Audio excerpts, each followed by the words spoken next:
Et pour commencer, ce puissant séisme en Californie. Ça s'est passé il y a 1 heure au large des côtes nord de la Californie, un séisme de magnitude 6,9. Bonjour Pascal Bernard. Bonjour. Vous êtes sismologue physicien à l'Institut de physique du Globe de Paris. 6,9, c'est beaucoup quand même. 6,9, c'est un gros séisme qui correspond à une faille qui fait probablement une cinquantaine de kilomètres de long, mais elle est très au large, loin des côtes. Donc elle a été bien ressentie, sans faire de dommages certainement. Est-ce que le fait que ça se passe dans l'océan Pacifique, donc au large des côtes, ça permet d'éviter ce genre de dégâts ou de victimes?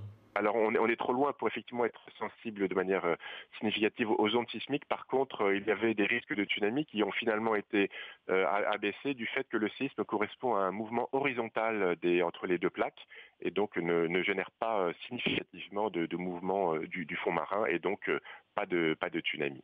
On est toujours inquiet lorsqu'on entend parler d'un séisme en Californie. On annonce depuis des années, des décennies même ce que les Américains appellent le Big One. Est-ce que là, il ne s'agit pas de ça, il ne s'agit pas du fameux séisme extrêmement spectaculaire et puissant qui pourrait avoir lieu? Non, ce séisme a eu lieu sur la partie, l'extrémité nord de la faille de San Andreas, un endroit où elle part en mer, où la tectonique devient un petit peu complexe.